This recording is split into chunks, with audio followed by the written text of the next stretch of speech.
আজকে ঝটপট একটা রেসিপি নিয়ে চলে আসলাম। যারা নতুন রাঁধুনি তাদের অবশ্যই কাজে আসবে।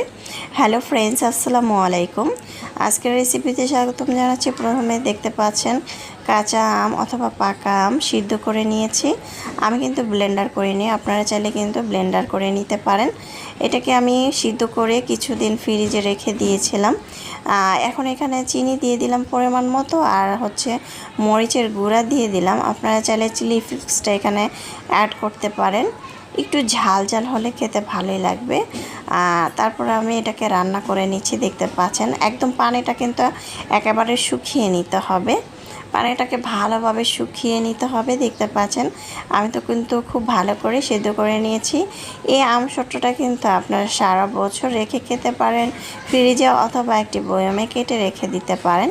খেতে দারুণ মজা। এখানে দিয়ে দিলাম বিট লবণ, আর দিয়ে দিলাম অল্প কিছুটা পাঁচফোড়ন ফাঁকি করে নিয়েছি, সেটা দিয়ে দিলাম।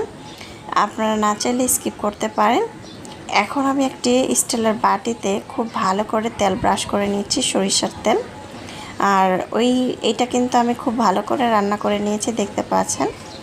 এখন আমি এটাকে দিয়ে দিচ্ছি খুব ভালো করে। এটা পাতলা করে দিতে হবে।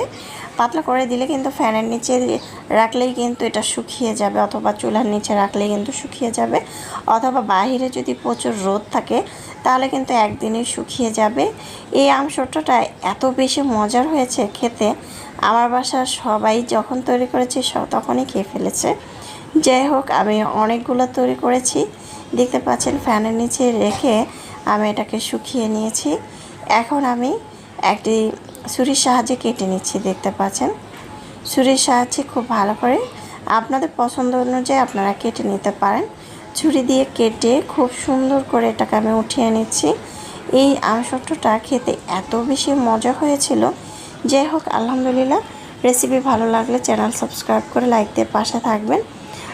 বাসায় আম এইভাবে তৈরি করতে পারেন, পাকা আম অথবা কাঁচা আম।